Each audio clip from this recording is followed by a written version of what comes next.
नमस्कार दोस्तों, स्वागत है आपका अपने YouTube channel Rahul Savarna GS पर। दोस्तों, आज हम लोग साइंस का महासंग्राम लेकर आए हैं आपके उन प्रतियोगी परीक्षा के लिए जो परीक्षा आपके सर पर है। जैसे आपका बीपीएससी का एग्जाम है, बिहार दरोगा का एग्जाम है, बीएसएससी का एग्जाम है, बिहार शिक्षक भर्ती का एग्जाम है, बिहार पुलिस का एग्जाम है। अर्थात बिहार के एग्जाम को फोकस करते हुए वैसे संभावित प्रश्न जो आपसे एग्जाम में आ सकते हैं, वैसे प्रश्नों का कलेक्शन लेकर हम आपके बीच आए हैं। तो चलिए आइए देखते हैं, अच्छे अच्छे प्रश्नों के साथ हम लोग इसका डिस्कशन करेंगे और स्टार्ट करते हैं हम लोग। और उम्मीद करते हैं ये सेशन जो है वो आपके लिए बहुत ज्यादा कारगर साबित होगा, तो आप लोग इसको लाइक और कमेंट जरूर करेंगे। दूसरी बात ये मैं आपको बता रहा हूं कि यदि आप हमारे टेलीग्राम से जुड़ना चाहते हैं तो जो नाम हमारे यूट्यूब का है राहुल सवर्णा जीएस, सेम इसी नाम से हमारी टेलीग्राम है।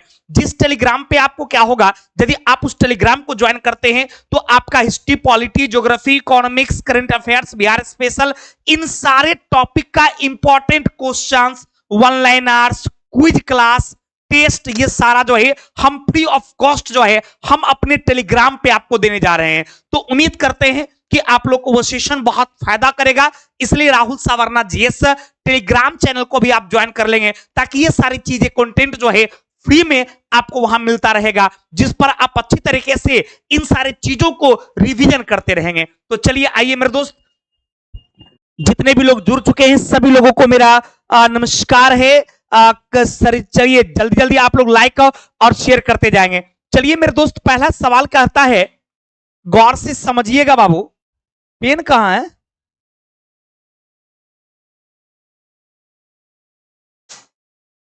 ए लड़का, पेन नहीं है, बोर्ड में कहां है? नहीं। चलिए मेरे दोस्त, क्लियर हो गया ना। चलिए मेरे दोस्त, आते हैं एकदम रेगुलर। आप लोग लगातार 8 बजे से 9 बजे तक मेरे साथ बने रहेंगे, एक से एक बढ़कर प्रश्न मिलेगा और आपको बहुत फायदा मिलेगा। तो चलिए आइए मेरे दोस्त स्टार्ट करते हैं। सबसे पहले देखिए सवाल क्या कहता है, गौर फरमाना, ध्यान लगाना। सबसे पहला ये सवाल कहता है मेरे दोस्त कि निम्नलिखित में से कौन सा संयोजन अभिक्रिया का उदाहरण है। देखिए सबसे पहले क्या है मेरे दोस्त, यहां पे आपको समझना पड़ेगा कि संयोजन अभिक्रिया कहते किसको हैं, यानी what is a combination reaction, यानी एक दूसरे से जिसमें कोई एलिमेंट्स कंबाइन करता हो, एक दूसरे के साथ जुड़ता हो और एक नया प्रोडक्ट बनाता हो, उसी को कहा जाता है कॉम्बिनेशन रिएक्शन। जैसे सपोज करेंगे कि आपका एक एलिमेंट्स ए है, अब ये एलिमेंट्स बी के साथ यदि जुड़ता है तो ए बी के साथ जुड़कर क्या करेगा मेरे दोस्त, ए बी का निर्माण करेगा। तो इस प्रकार के रिएक्शन को क्या कहा जाता है, यानी जब दो एलिमेंट्स आपस में कंबाइन करके, जब दो एलिमेंट्स आपस में जुड़ के एक नया प्रोडक्ट बनाता है, तो इस रिएक्शन को ही कॉम्बिनेशन रिएक्शन कहा जाता है। इसे ही संयोजन अभिक्रिया कहा जाता है। ए और बी मिलकर क्या बनाया, ए बी, अर्थात ये क्या हो गया, ये आपका प्रोडक्ट हो गया। ये क्या हो गया मेरे दोस्त, तो ये आपका प्रोडक्ट हो गया और ये दोनों क्या हो गया, तो ये दोनों आपका रिएक्टेंट हो गया। ये क्या हो गया, ये आपका रिएक्टेंट हो गया। मतलब कि दो रिएक्टेंट आपस में जुड़ा और एक प्रोडक्ट का निर्माण कर दिया। तो इस तरीके से आप देखें तो क्लियर हो गया। अब इसके हिसाब से पहला जो आपका आंसर है, इसमें देखिए हाइड्रोजन एक तत्व है जो ऑक्सीजन से रिएक्शन किया, यहां पर बाबू तीर का निशान होना चाहिए और फिर बन क्या गया, जल का निर्माण हो गया। तो हाइड्रोजन ऑक्सीजन से रिएक्शन करके आपका जल का निर्माण करती है। तो यहां पर आपका बैलेंस करने के लिए क्या किया गया है कि हाइड्रोजन से पहले 2 लगाया गया और यहां पर तीर का निशान हो जाएगा और H2O को बैलेंस करने के लिए यहां पर आपका 2 लग गया। अर्थात आपका 1 नंबर ऑप्शन जो है ये एक कॉम्बिनेशन रिएक्शन है, यानी एक प्रकार की ये संयोजन अभिक्रिया है जिसमें 2 तत्व आपस में कंबाइन किया है, 2 तत्व आपस में जुड़ा है और इससे एक नए प्रोडक्ट का निर्माण हुआ है। क्लियर मेरे दोस्त, कोई कंफ्यूजन? उम्मीद करते हैं कि आपको यह समझ में आ गई होगी। तो आप लोग लाइक और कमेंट जरूर करेंगे, इसको शेयर करेंगे ताकि मैं आपके दोस्तों तक पहुंच जाए और रेगुलर आप मंडे टू फ्राइडे हमारे चैनल पर इसको देखेंगे। बाकी कम्युनिटी में जितना क्वेश्चन लगाते हैं आप लोग हमारी कम्युनिटी के क्वेश्चन को जरूर आंसर दिया कीजिए, पोल किया कीजिए और आंसर जरूर दीजिए ताकि आपका मतलब सेल्फ चेक कर सकते हैं। सेल्फ मतलब ये चेकअप यदि आपका होगा तो आपका अंदर से जो मतलब ये बोल्डता है, मतलब आपका आत्मविश्वास जो है वो लगातार बढ़ता चला जाएगा और जीवन में आप हमेशा आगे बढ़ते चले जाएंगे। तो हमारी टेलीग्राम पे जो आपको क्वेश्चंस जाता है आज से स्टार्ट किए हैं, आप देखे होंगे आज 2-3 पोस्ट बहुत ही इंपॉर्टेंट डाले हैं। तो टेलीग्राम और कम्युनिटी इस पर लगातार आप लोग देखते रहेंगे, अच्छे अच्छे प्रश्न से हमेशा अवगत मिलेगा और आप लोग लाइव सेशन को भी एंजॉय करेंगे। क्लियर? पेड क्लास में केमिस्ट्री और फिजिक्स जो है ये आपको स्टार्ट हो जाएगा ये छठ पूजा के जस्ट बाद। पेड क्लास में अभी बायो का बहुत सारा क्लास है, केमिस्ट्री का दिया हुआ है, आप लोग तब तक उसको देखिए, बाकी सब स्टार्ट हो जाएगा। क्लियर? चलिए बाबू, तो ये पहला क्वेश्चन क्लियर हो गया, आगे बढ़ते हैं। अगला सवाल कहता है, एकदम ध्यान से सुनेंगे, कहता है कि उत्कृष्ट गैस को न्यूजीलैंड के अष्टक, ये न्यूलैंड्स के अष्टक सिद्धांत में क्यों शामिल नहीं किया गया? किस गैस के बारे में बोला मेरे दोस्त? ये उत्कृष्ट गैस के बारे में बोला कि जो भी आपका उत्कृष्ट गैस है, तो इस उत्कृष्ट गैस को जो न्यूलैंड्स ने अष्टक नियम दिया था, ऑक्टेट रूल दिया था, तो उस ऑक्टेट रूल में आखिर उसको सम्मिलित क्यों नहीं किया गया? किस रूल में भाई? ऑक्टेट रूल में। तो सबसे पहले अब आपको समझना पड़ेगा कि न्यूलैंड्स का ऑक्टेट रूल क्या कहता है, ये अष्टक नियम में क्या कहा गया। इनके द्वारा बताया गया कि प्रथम वर्ग के तत्व का गुण जो है वो 8वें वर्ग के तत्व के गुण से मिलेगा। ये किसने कहा था? न्यूलैंड्स ने अपने अष्टक नियम में कहा था। तो मेरे दोस्त अब उसमें क्या है कि उत्कृष्ट गैस, उत्कृष्ट गैस का मतलब होता है अक्रिय गैस। ध्यान देंगे बाबू, ये जो आपका उत्कृष्ट लिखा हुआ है, एकदम गौर फरमाइएगा मेरे दोस्त, यहां पर जो आपको उत्कृष्ट गैस लिखा हुआ है, तो उत्कृष्ट का मतलब होता है अक्रिय, अक्रिय का मतलब होता है निष्क्रिय, अर्थात एक वैसा एलिमेंट्स जो किसी से रिएक्शन नहीं करता है, किसी से अभिक्रिया नहीं करती है, तो उसको उत्कृष्ट गैस कहा जाता है या अक्रिय गैस कहा जाता है। तो उत्कृष्ट का दूसरा नाम क्या हो गया? तो उत्कृष्ट गैस का दूसरा नाम हो गया अक्रिय गैस, अर्थात एक वैसी गैस जो किसी से अभिक्रिया नहीं करता है। तो जो किसी से अभिक्रिया नहीं करता है उसको कहा जाता है उत्कृष्ट गैस, यानी किसी से नो रिएक्शन, वो किसी भी एलिमेंट से रिएक्शन ही नहीं करता है। तो जो किसी भी एलिमेंट से रिएक्शन नहीं करता है उसी को उत्कृष्ट गैस या नोबेल गैस कहा जाता है। जितने भी स्टूडेंट्स हैं लगातार मेरे यूट्यूब के इस लाइव सेशन में जुड़े रहेंगे, आने और जाने से सफलता नहीं मिलेगी बाबू, आपको गंभीरता के साथ अच्छी तरीका से प्रॉपरली स्टडी करना होगा, प्रॉपरली पढ़ना पड़ेगा, तभी आप रिजल्ट तक पहुंच सकते हैं। रिजल्ट के लिए बहुत ज्यादा पैशेंस की आवश्यकता होती है, बहुत ज्यादा स्टडी की आवश्यकता होती है और बहुत ही ज्यादा आत्मविश्वास की आवश्यकता होती है। यदि आप सफल होना चाहते हैं बीपीएससी में, बिहार एसएससी में, दरोगा में, बिहार शिक्षक भर्ती में, तो किसी न किसी स्थिति में आपको ये साइंस की क्लासेस जो है वो आपको करनी होगी, जिसके वजह से आप अपने, क्योंकि जितना भी क्वेश्चंस है ये सब एग्जाम के पूछे गए या पूछे जाने वाले क्वेश्चंस हैं, इससे आपको बहुत फायदा मिलना है बाबू। क्लियर? तो अब ये समझ गए कि उत्कृष्ट गैस अब है कि इसकी श्रेणी में कौन आता है, क्योंकि कभी कभी सवाल आपसे पूछ देती है कि अक्रिय गैस की श्रेणी में कौन कौन सा गैस आता है। तो यदि आपसे सवाल पूछ दे कि अक्रिय गैस की श्रेणी में कौन कौन सा गैस आता है, तो मेरे दोस्त आप क्या बोलोगे? आप बोलोगे इसमें आपका हीलियम आता है, इसमें नियोन आता है, इसमें आर्गन आता है, इसमें आपका क्रिप्ट, हीलियम, नियोन, आर्गन, क्रिप्टन, इसमें जेनोन आता है और इसमें आपका रेडोन आता है। यानी जितना भी गैस का नाम अभी मैंने लिखा, ये टोटल का टोटल क्या है? ये निष्क्रिय गैस है, ये एक इनर्ट गैस है, ये एक अक्रिय गैस है। कौन कौन जानते हो? Helium, neon, argon, krypton, xenon और radon. Helium, neon, krypton, argon, xenon और रेडोन, ये सब निष्क्रिय गैस है। तो कहता है कि इसको न्यूलैंड्स के अष्टक नियम में क्यों शामिल नहीं किया गया? तो पता है क्योंकि उस समय जो है ये उत्कृष्ट गैस की खोज नहीं हुई थी। ये जितनी भी गैसेस है इसकी खोज जो है, नोबेल गैस की खोज जो है, अक्रिय गैस की खोज जो है उस टाइम नहीं हुई थी, इसलिए इसको न्यूलैंड्स के अष्टक नियम में सम्मिलित नहीं किया गया। तो आप इसका आंसर दे सकते हैं, ये तत्व जो है उस समय ज्ञात नहीं थे, इसीलिए जो है इसको शामिल नहीं किया गया। तो आपका आंसर क्या हो गया भाई रे? तो आपका आंसर जो है ये ऑप्शन नंबर जो है वो आपका हो गया ए। वीडियो रुक रुक कर चलता है बाबू, एक बार रिफ्रेश कर लेंगे तो शायद रुक रुक कर नहीं चलेगा। एक बार आप लोग रिफ्रेश कर लेंगे तो शायद रुक रुक कर नहीं चलेगा बाबू। क्लियर ना? तो आपका आंसर हो गया ए, यानी ये तत्व उस समय ज्ञात नहीं थे, इसलिए क्या किया गया, इसको न्यूलैंड्स के अष्टक नियम में सम्मिलित नहीं किया गया। अब है सवाल कि अक्रिय गैस में कौन कौन आता है, तो helium, neon, argon, krypton, xenon और रेडोन, ये सब नोवेल गैस में, अक्रिय गैस में, उत्कृष्ट गैस के अंतर्गत शामिल किया गया है। क्लियर बाबू, आगे बढ़े।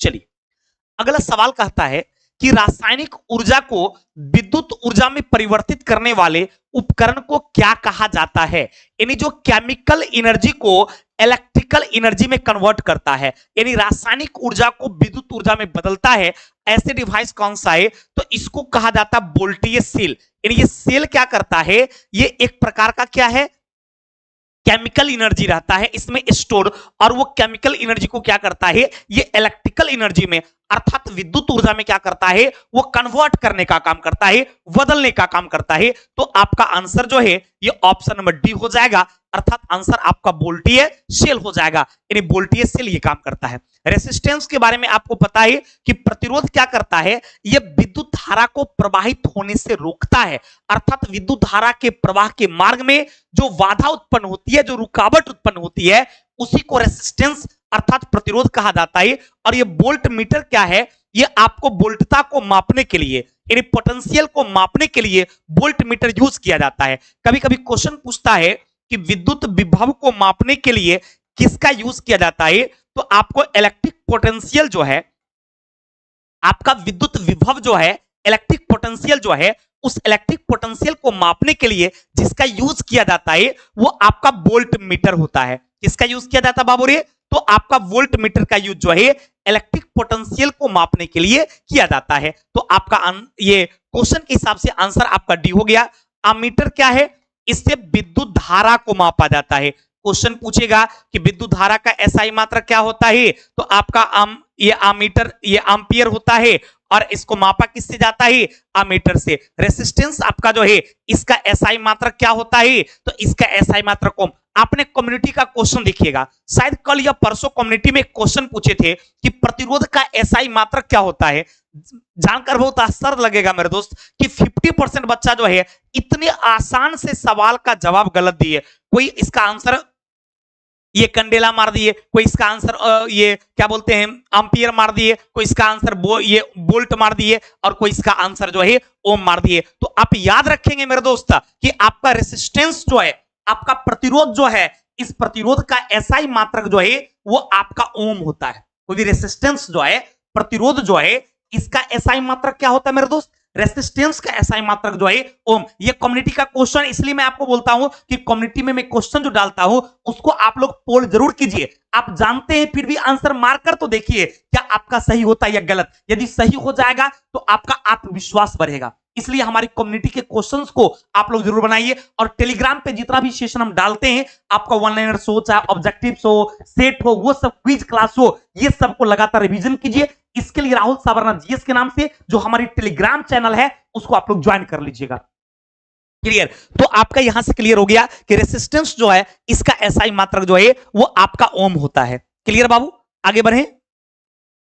अगला सवाल कहता है कि निम्नलिखित में से कौन से पौधे द्वारा उत्सर्जित मुख्य अवशिष्ट उत्पाद हैं, यानी पौधे जिसको उत्पादित करता है अपने अवशिष्ट के रूप में, वो कौन कौन सा है। तो पौधे का जो उत्सर्जित मुख्य अवशिष्ट है, इसमें आपका ऑक्सीजन आ जाता है, इसमें आपका जलवाष्प आ जाता है, और इसमें आपका कार्बन डाइऑक्साइड भी आता है। मतलब कि प्लांट जो है ये ऑक्सीजन का भी परित्याग करता है, वो जलवाष्प का भी परित्याग करता है, और उसका उत्सर्जित अवशिष्ट में जो है आपका कार्बन डाइऑक्साइड भी आता है। तो यदि आप ऑप्शंस के देखेंगे तो इसमें लिखा था केवल ऑक्सीजन और जलवाष्प, केवल कार्बन डाइऑक्साइड जलवाष्प, कार्बन डाइऑक्साइड ऑक्सीजन और जलवाष्प। तो क्वेश्चन के हिसाब से आपका ऑप्शंस के हिसाब से देखेंगे तो आपका आंसर ये तीनों होगा, यानी आपका कार्बन डाइऑक्साइड भी, आपका ऑक्सीजन भी, और फिर आपका ये जलवाष्प भी। क्योंकि उत्सर्जन वो करता है, तो चूंकि किसी पार्टिकुलर प्लांट्स की बात नहीं थी, कुछ प्लांट्स कार्बन डाइऑक्साइड का भी उत्सर्जन करता है,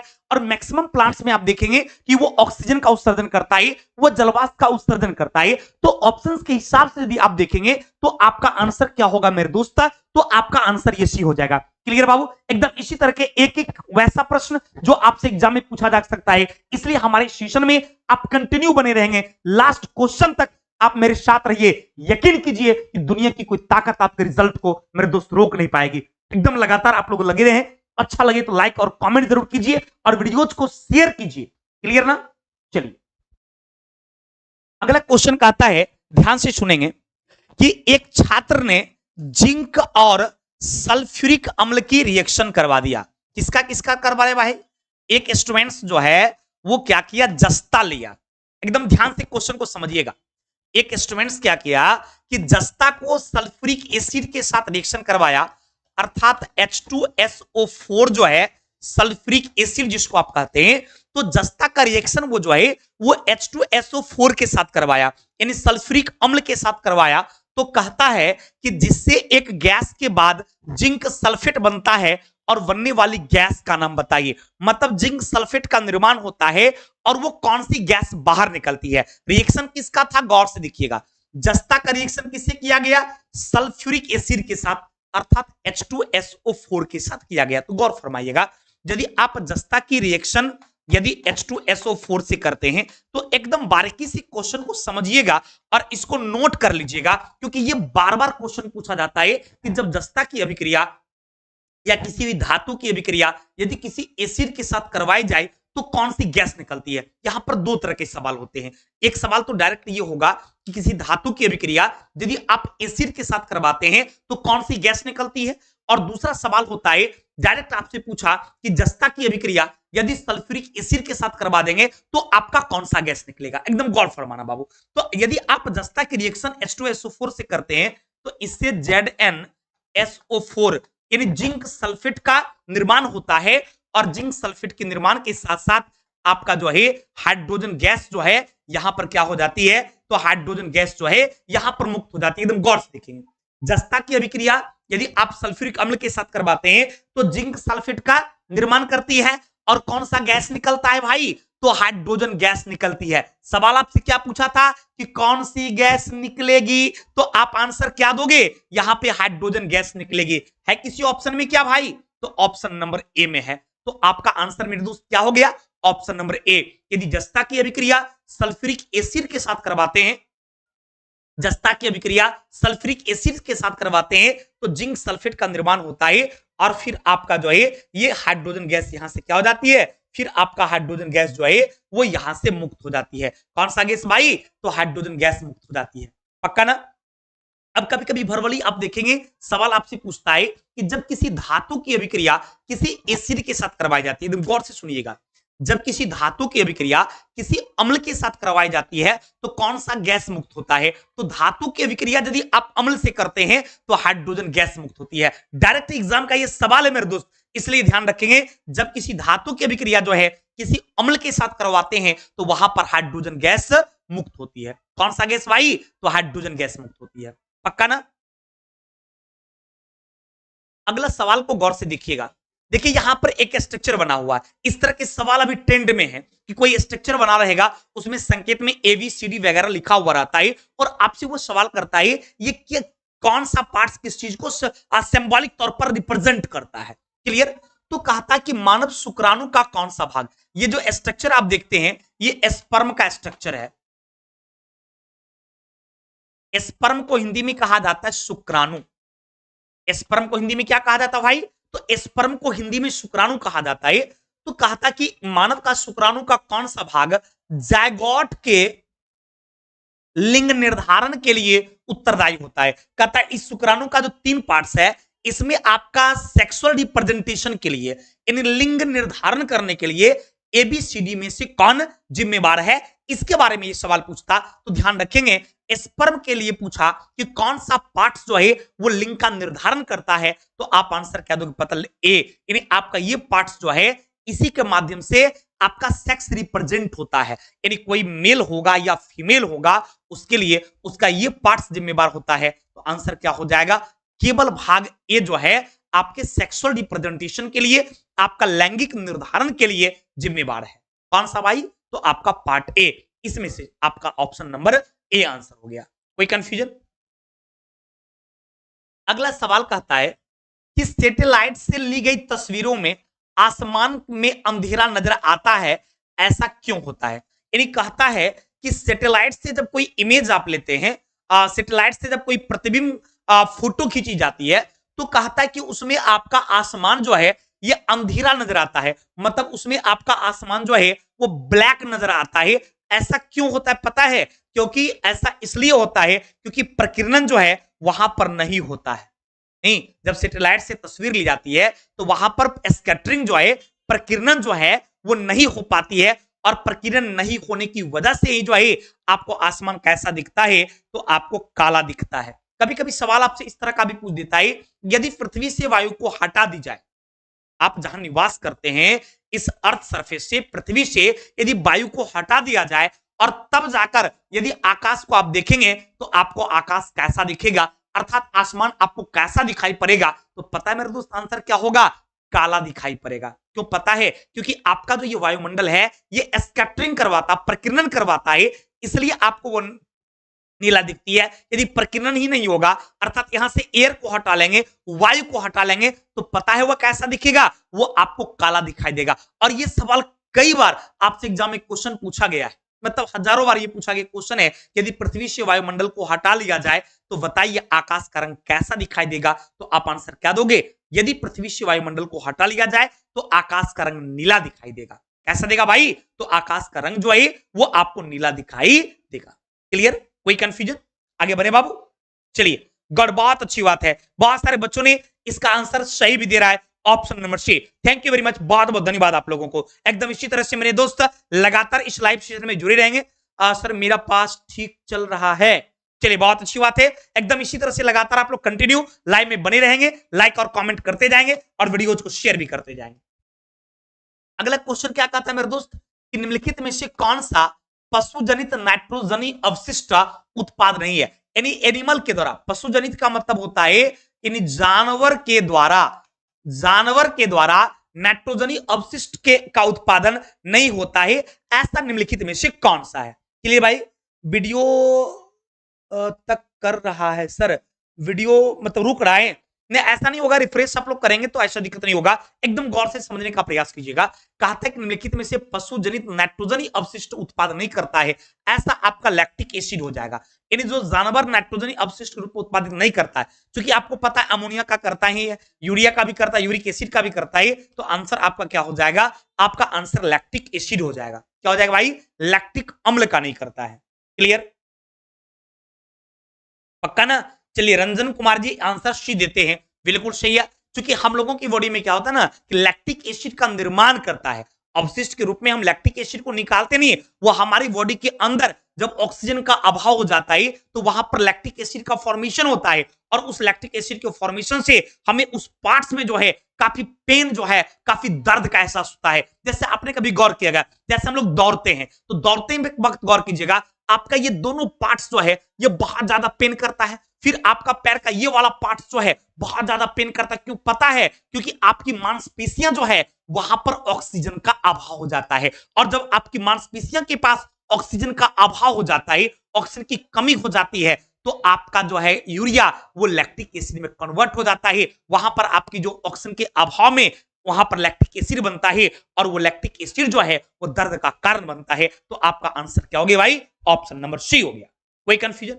चलिए, कहता है अगला कि गोलीय दर्पण द्वारा प्रतिबिंब निर्मित करने के लिए फोकस दूरी f और वक्रता त्रिज्या r के लिए सही चिन्ह प्रॉपर्टी निम्नलिखित में से कौन है? कहता है कोई एक गोलीय दर्पण है जिसकी फोकस दूरी f है और वक्रता त्रिज्या r है। तो यदि किसी दर्पण की बात किया जाए जिसमें फोकस दूरी आपका f हो और वक्रता त्रिज्या r हो, तो सही चिन्ह प्रॉपर्टी के लिए कौन है? कहता है कि अवतल दर्पण के लिए फोकस दूरी ऋणात्मक और आपका वक्रता त्रिज्या ऋणात्मक होती है। क्लियर? कौन सा सही होगा? चिन्ह प्रॉपर्टी के दृष्टिकोण से देखा जाए तो द्वारा प्रतिबिंब निर्मित करने के लिए, यानी आपको इमेज बनाने के लिए यदि अवतल दर्पण की बात करेंगे तो आपका फोकस दूरी ऋणात्मक और वक्रता त्रिज्या जो है वो ऋणात्मक नहीं होनी चाहिए। तो पहला तो आंसर आपका क्या हो गया? गलत हो गया। अगला कहता है कि अवतल दर्पण के लिए फोकस धनात्मक और त्रिज्या ऋणात्मक होगा, ये संभव नहीं है, क्योंकि अवतल दर्पण का जो है फोकस जो होता है वो आपका नेगेटिव होता है और आपका त्रिज्या पॉजिटिव होता है, तो यह भी गलत हो गया। आपका आंसर होगा उत्तल दर्पण के लिए क्या होता है, आपका फोकस नेगेटिव होता है और आपका वक्रता त्रिज्या जो है, रेडियस जो है वो आपका पॉजिटिव होता है। तो आपका आंसर क्या हो जाएगा, आपका आंसर जो है ये ऑप्शन नंबर क्या हो जाएगा, सी। किस दर्पण के लिए, ये उत्तल दर्पण के लिए ऐसा होता है, यानी उत्तल दर्पण में आपका फोकस जो है वो निगेटिव होता है और आपका वक्रता त्रिज्या जो है वो आपका पॉजिटिव होता है। किसके लिए, तो आपको कॉन्वेक्स मिरर के लिए, किसके लिए, उत्तल दर्पण के लिए, कॉन्वेक्स मिरर के लिए, पक्का ना। और चौथा कहता है कि उत्तल दर्पण के लिए एफ नेगेटिव और आर नेगेटिव ये कभी नहीं हो सकता है। तो आपका आंसर क्या हो गया भाई, ऑप्शन नंबर सी, पक्का ना। इसी तरह से लगातार आप इस सेशन में जुड़े रहेंगे, लगातार इस सेशन में बने रहेंगे, बहुत मजा आएगा। और रेगुलर मंडे टू फ्राइडे आप मेरे साथ रहिए, यकीन कीजिए दुनिया की कोई ताकत आपके रिजल्ट को नहीं रोकेगी। चाहे आपका कोई चीज का एग्जाम हो, बिहार पुलिस हो, बिहार दरोगा हो, बीपीएससी हो, बिहार के हर एग्जाम के लिए ये बहुत ज्यादा फायदा होगा। सी नंबर दे रहे थे, गॉड, बहुत अच्छी बात है। अगला कहता है इनमें से किस धातु की अभिक्रियाशीलता सबसे कम होगा, सबसे कम रिएक्टिव।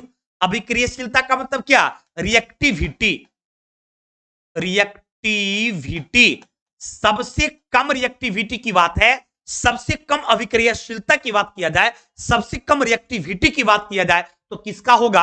अब चांदी है, सोडियम है, सोना है और मरकरी है। बाप रे बाप, जानकर आपको हैरान होगा, सोडियम जो है ये सबसे ज्यादा रिएक्टिव है, लेकिन पूछा किसके बारे में था, कम का। तो सबसे पहले यह क्लियर हो गया कि आपका सोडियम जो है ये सबसे अधिक रिएक्टिव है। सबसे अधिक रिएक्टिव की बात किया जाए, सबसे अधिक अभिक्रियाशील की बात किया जाए तो इसमें पक्का है ये सोडियम होगा ही। और सबसे कम की बात करेगा तो सबसे कम कौन सा हो जाएगा, आपका गोल्ड होगा, यानी आपका आंसर सी होगा। यानी सबसे कम रिएक्टिव की बात किया जाए तो आपका सोना जो है वो सबसे कम रिएक्टिव होता है। चांदी भी रिएक्टिव कम होता है, लेकिन चांदी सोना की अपेक्षा जो है थोड़ा ज्यादा रिएक्टिव होता है। ऐसा नहीं कि चांदी बहुत ज्यादा रिएक्टिव होता है, कम ही होता है, लेकिन सोना से रिस्पेक्ट करेंगे तो चांदी थोड़ा ज्यादा रिएक्टिव होगा। सोना से रिस्पेक्ट करेंगे, सोना से तुलना करेंगे तो आपका पारा भी रिएक्टिव माना जाता है। क्लियर। लेकिन सबसे कम की चूंकि बात थी तो सबसे कम कौन सा होगा, तो आपका सबसे कम जो है गोल्ड होगा, जिसका सिंबल एयू होता है। क्या होता है भाई, सोना का सिंबल एयू होता है। क्लियर ना बाबू। चलिए अगला क्वेश्चन कहता है, किसी रासायनिक अभिक्रिया में जब कोई पदार्थ हाइड्रोजन ग्रहण करता है तो इस प्रक्रिया को क्या कहा जाता है। यानी जब कोई हाइड्रोजन लेगा, मतलब हाइड्रोजन ग्रहण करेगा, तो इसको कहा जाता है अवकरण की अभिक्रिया। हाइड्रोजन ग्रहण करने का मतलब होता है कि वो हाइड्रोजन के साथ रिएक्शन करेगा। हाइड्रोजन ग्रहण करने का मतलब हो गया कि कोई एलिमेंट्स हाइड्रोजन के साथ रिएक्शन करेगा। तो जब कोई एलिमेंट्स हाइड्रोजन के साथ वो रिएक्शन करेगा तो इस रिएक्शन को क्या कहा जाता है, अवकरण की अभिक्रिया। क्या कहा जाता है भाई, यदि वो हाइड्रोजन के साथ रिएक्शन करता है तो उसको अवकरण की अभिक्रिया कहा जाता है। तो आपका अवकरण की अभिक्रिया, ऑक्सीकरण तो होगा नहीं, ब्रोमीकरण होगा नहीं, उसको कहा जाता अपचयन। यानी अवकरण को क्या कहा जाता है, अपचयन कहा जाता है। तो क्वेश्चन के हिसाब से इसका आंसर में क्या हो गया भाई, तो आपका ऑप्शन नंबर जो है आंसर बी हो गया। यानी अवकरण जिसको इंग्लिश में बोलते हैं रिडक्शन, ये आपका है रिडक्शन, रिडक्शन, रिडक्शन रिएक्शन नहीं, ये रिडक्शन आपका अवकरण जो है, ये रिडक्शन रिएक्शन जो है इसी को कहा जाता अपचयन की अभिक्रिया। और एक होता है ऑक्सीडेशन, एक होता है आपका ऑक्सीडेशन रिएक्शन, इसको कहा जाता है उपचयन अभिक्रिया। इसमें क्या होगा पता है, जैसे यहां पर आपका रिडक्शन में देखिए कि हाइड्रोजन के साथ रिएक्शन होता है, मतलब इसमें क्या है कि हाइड्रोजन के प्रेजेंस में होता है, हाइड्रोजन से कोई एलिमेंट्स जो है वो अभिक्रिया करता है। तो यहां पर आपका ऑक्सीडेशन रिएक्शन में क्या होता है, उपचयन अभिक्रिया में क्या होता है, ये आपका प्रेजेंस ऑफ ऑक्सीजन। यानी जब कोई एलिमेंट्स जो है ये ऑक्सीजन के साथ रिएक्शन करती है, तो ऑक्सीजन के साथ रिएक्शन करता है तो उसको ऑक्सीकरण या उपचयन कहा जाता है। यदि वो हाइड्रोजन के साथ करता है तो उसको अवकरण या अपचयन कहा जाता है। अवकरण या अपचयन, ऑक्सीकरण या उपचयन। क्लियर भाई। तो आपका आंसर जो है ये ऑप्शन नंबर जो है वो आपका बी हो जाएगा। क्लियर बाबू। चलिए अगला है कि तत्वों का कौन सा समूह एक त्रिक बनाता है। तत्वों का कौन सा समूह एक त्रिक बनाएगा। जैसे त्रिक नियम आपने पढ़ा होगा, ध्यान देंगे बाबू। त्रिक नियम में कहा यह गया था कि यदि एलिमेंट्स को लगातार एटॉमिक नंबर के आधार पर सजा देते हैं तो आपको बगल वाले दो तत्व के द्रव्यमान का जो औसत है अर्थात एवरेज जो है वो बीच वाले एलिमेंट्स के बराबर होता है। यदि एलिमेंट्स को लगातार सजा देंगे तो जैसे तीन तत्व यहां पर है तो कहना यह था इस त्रिक नियम में कि इस दोनों का जो द्रव्यमान का एवरेज होगा वो बीच वाले तत्व के क्या हो जाएगा, बराबर। जैसे 1 + 3 4, इसका एवरेज 4/2 बराबर 2। अब यहां बीच में क्या है 2, तो इस नियम को ही क्या कहा गया, तो इस नियम को ही त्रिक नियम कहा जाता है, जिसमें बगल वाले दो तत्वों के द्रव्यमान का औसत जो है वो बीच वाले तत्वों के द्रव्यमान के बराबर होता है। बगल वाले दो तत्वों के द्रव्यमान का औसत जो है वो बीच वाले तत्वों के द्रव्यमान के बराबर होता है। अब यहां देखेंगे तो इसमें आपका लिथियम, सोडियम और पोटेशियम, यदि इस दोनों को ऐड करेंगे और उसमें 2 से डिवाइड करेंगे तो 23 के बराबर हो जाएगा। एकदम ध्यान देंगे। 6.9 + 39.1, 9 1 10 के 0 बाकी 1, 6 1 7, 7 7 14, 15 16 के 6 बाकी 1, 3 1 4, ये हो गया 46। अब इसका एवरेज निकालेंगे बट्टा 2 डिवाइड कर देंगे, क्या हो जाएगा 23। अब यहां पर क्या है बीच में भाई 23, ये कितना है 6.9, ये कितना है 39.1। तो त्रिक नियम में मैंने अभी आपको क्या बताया कि बगल वाले दोनों तत्वों के द्रव्यमान का औसत बीच वाले तत्वों के द्रव्यमान के बराबर होता है। बगल वाले दोनों तत्वों के द्रव्यमान का एवरेज जो है, औसत जो है वो बीच वाले तत्वों के द्रव्यमान के बराबर होता है। तो मैंने क्या किया, बगल वाले दो तत्व जो थे इसका पहले योग निकाल लिया, फिर इसका एवरेज निकाल लिया तो 23 आ गया। पता चला बीच में 23 है ही, अतः इस क्वेश्चन का आंसर क्या हो गया भाई, तो आपका आंसर ऑप्शन नंबर बी हो गया। इन बगल वाले दो तत्वों के द्रव्यमान का औसत बीच वाले तत्वों के द्रव्यमान के बराबर होता है।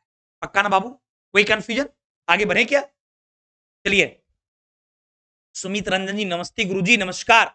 चलिए अगला सवाल कहता है कि अमोनिया और कार्बन डाइऑक्साइड के साथ सोडियम क्लोराइड के जरिए विलयन की अभिक्रिया के फलस्वरूप इनमें से कौन सा दुर्बल असंक्षारक क्षारीय लवण निर्मित होता है। यानी कौन ऐसा है कमजोर क्षारीय लवण जिसका निर्माण होता है। तो पता है मेरे दोस्त, आंसर हो जाएगा आप जिसको बोलते हैं बेकिंग सोडा।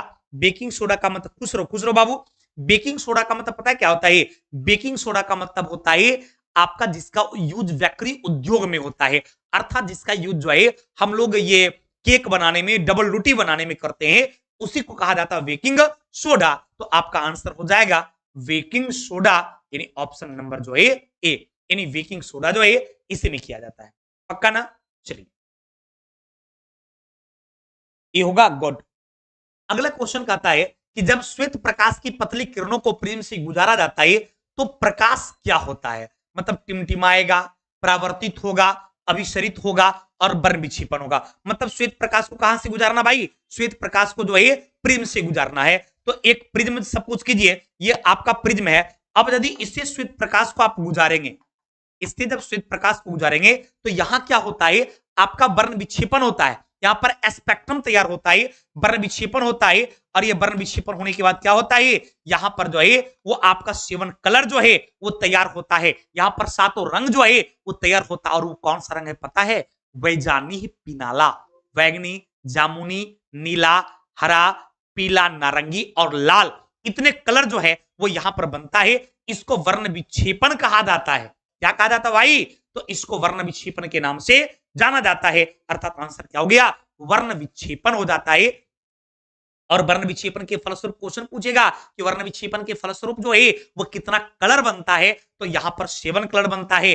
कौन कौन सा, वैजानी ही पिनाला, कौन सा भाई, तो आपका वैजानी ही पिनाला, बैगनी, जामुनी, नीला, हरा, पीला, नारंगी और लाल। पक्का मेरे दोस्त, उम्मीद करते हैं ये सेशन आपको बहुत फायदा करेगा, बहुत अच्छा लग रहा होगा। तो आप लोग लाइक करने में बाबू पैसा नहीं लगता है और ना ही कमेंट करने में पैसा लगता है। तो वीडियो देखते देखते आप लोग लाइक और कमेंट लगातार करते जाएं। वीडियो खत्म होने के बाद, इस लाइव सेशन के बाद भी जो स्टूडेंट देखेंगे उनसे मेरा निवेदन है, विनती है, क्योंकि हम आपके लिए काफी मेहनत करते हैं और ये मेहनत आपको भी पता है कंटिन्यू तब हो पाएगी जब आप इस क्लास को सपोर्ट करेंगे। और सपोर्ट कैसे करेंगे? तो आप इस पूरी वीडियोज को देखेंगे, सीखेंगे, लाइक और कमेंट करेंगे, अपने दोस्त में शेयर करेंगे, तभी आपकी क्लासेस जो है वो आपके सपोर्ट में लगातार आती रहेगी। तो आप लोग इस सपोर्ट के लिए आपसे मेरी विनती है, यदि आपको लगता है कि हम आपके लिए कुछ काम करते हैं तो आप मेरे लिए कुछ काम करें, लाइक और कमेंट करें। क्लियर ना बाबू? शेयर करें।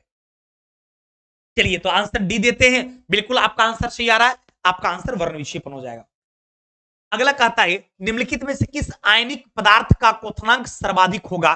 तो आपका कैल्शियम कार्बोनेट जो है इसका आपका क्वथनांक यानी बॉइलिंग पॉइंट, क्वथनांक का मतलब क्या हो गया भाई? क्वथनांक का मतलब हो गया बीपी यानी बॉइलिंग पॉइंट। तो सबसे ज्यादा बॉइलिंग पॉइंट किसका होता है? तो ध्यान रखेंगे सबसे ज्यादा बॉइलिंग पॉइंट जो है वो आपका कैल्शियम कार्बोनेट का आपका बॉइलिंग पॉइंट जो है वो आपका सबसे ज्यादा होता है। पक्का ना बाबू? चलिए आगे बढ़े। अगला सवाल कहता है कि संयोजन अभिक्रिया के बारे में इनमें से कौन सा कथन सत्य है? संयोजन अभिक्रिया में मैंने आपको बताया कि जब दो या दो से अधिक एलिमेंट्स को आपस में जोड़ा जाता है और एक नया प्रोडक्ट बनाया जाता है तो उसी को कॉम्बिनेशन रिएक्शन कहा जाता है। तो दो या दो से अधिक एलिमेंट्स आपस में जुड़ेगा और एक नया प्रोडक्ट बनेगा तो उसी को कॉम्बिनेशन रिएक्शन कहा जाता है। जैसा कि आप ऑप्शन नंबर में देख रहे हैं कि दो या दो से अधिक अभिक्रियाओं में से एक एकल उत्पाद बनता है तो उसी को कहा जाता है संयोजन अभिक्रिया। यानी आपका आंसर क्या हो गया भाई? Option number A. पक्का ना बाबू? चलिए अगला कहता है निम्नलिखित में से कौन सा जीवित सजीव होने का एक सामान्य प्रमाण है? दृश्यमान गति के बिना कुछ प्राणी सांस ले सकते हैं।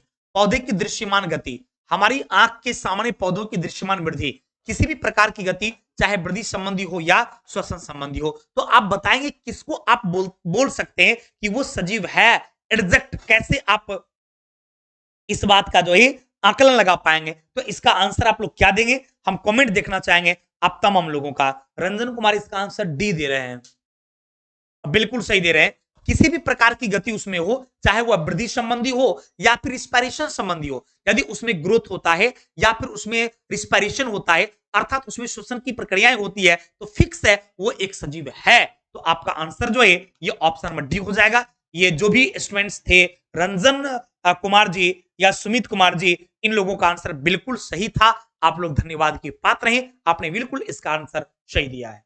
क्लियर ना? एकदम इसी तरीके से आप लोग रेगुलर आप सभी लोग लाइव में बने रहे रात में 8 बजे से, और आप लोग क्वेश्चन का जवाब जरूर कमेंट में दीजिए और इस सेशन को आप लोग अपने दोस्त में शेयर कीजिए। और कम्युनिटी में मैंने जो क्वेश्चन पोस्ट करता हूं उसको जरूर आप लोग बनाइए, चाहे ठंडी हो, गर्मी हो, बरसात हो, छुट्टी हो, कुछ भी हो, कम्युनिटी पोस्ट को बनाइए। और टेलीग्राम पे आज से हम स्टार्ट कर दिए हैं, आपका स्टैटिक जीके हो, बिहार स्पेशल हो, करंट अफेयर्स हो, या फिर आपका क्या कहते हैं history, polity, geography, economic, science, कुछ भी जो आपके लिए बहुत इंपॉर्टेंट है, चाहे वो मैथ्स का बहुत सारे इंपॉर्टेंट फॉर्मूलाज हो जो आपके लिए बहुत इंपॉर्टेंट है, इन सारे चीज को टेलीग्राम पे आज से मैं डालूंगा।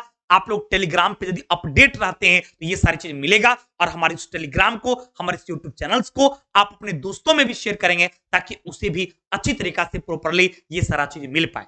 क्लियर ना बाबू? चलिए, और टेलीग्राम भी हमारी उसी नाम से है जिस नाम से हमारा यूट्यूब है, राहुल सावरना जीएस के नाम से। क्लियर ना? और टेलीग्राम का लिंक जो है वो आपको पिन किया हुआ है कमेंट में, और यदि आप जाएंगे तो टेलीग्राम का लिंक मिल जाएगा, नहीं तो क्लास के बाद मैं आपको पिन कर दूंगा।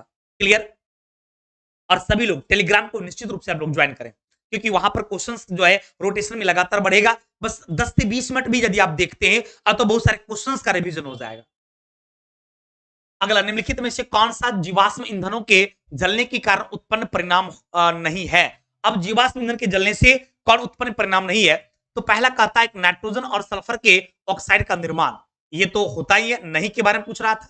एसिडिक रेन तो होता ही है। वायुमंडल की ऊपरी परत में ओजोन स्तर में कमी नहीं होता, वृद्धि हो जाती है। तो नहीं के बारे में पूछ रहा था, तो आपका आंसर जो है ये ऑप्शन नंबर सी हो जाएगा कि वायुमंडल की ऊपरी परतों में ओजोन की स्तरों में कमी जो है ये आपका नहीं होगा, ये नेगेटिव पॉइंट्स नहीं है, क्योंकि ओजोन के स्तर में कमी नहीं होती है बल्कि ओजोन के स्तर में वृद्धि हो जाती है। क्लियर भाई? अगला कहता है कि एल्केन की सही सजातीय श्रेणी का चयन कीजिए। अल्केन ग्रुप, यानी अल्केन ग्रुप में आपका फॉर्मूला जो अप्लाई होता है वो आपका CnH2n+2 होता है। क्लियर? तो अल्केन ग्रुप का ये सामान्य सूत्र हो गया CnH2n+2। क्लियर ना, कोई कंफ्यूजन? और जितने भी नए स्टूडेंट्स हैं वो सभी हमारे चैनल को सब्सक्राइब करते जाएं ताकि रेगुलर आपको इस तरह का क्लास देखने को मिले। क्लियर ना, ध्यान देंगे। CnH2n+2 की बात किया जाए तो CnH2n+2 ये अल्केन ग्रुप का समान सूत्र है। अब इसमें कार्बन का एक परमाणु C हो जाएगा, ये 2 एकम 2 2 4 CH4 हो गया, फिर 2 गुना करेंगे C2H6 हो जाएगा, C3H8 हो जाएगा, C4H10 हो जाएगा, C5H12 हो जाएगा। नहीं, ये सारा का सारा जो आप देख रहे हैं ये आपका किस फॉर्मूला पर है? CnH2n+2 वाले पर है। और ये सब अल्केन ग्रुप का है, methane, ethane, propane, butane, pentane, hexane, heptane, लगातार ये चला जाएगा। यानी कार्बन का जितना परमाणु होगा उसके 2 गुना से 2 ज्यादा जो है वो आपको अल्केन ग्रुप में होता है। और ये सारे आंसर अब इस तरीके का जो आंसर होगा वो सही होगा। CH4 तो है, ये मीथेन है, लेकिन C3H3 हो गया, ये कभी नहीं हो सकता है। CH4 है, C2H4 है, कभी नहीं हो सकता, 2 गुना से 2 ज्यादा होना चाहिए। CH4 है, C2H4 है, कभी नहीं हो सकता है।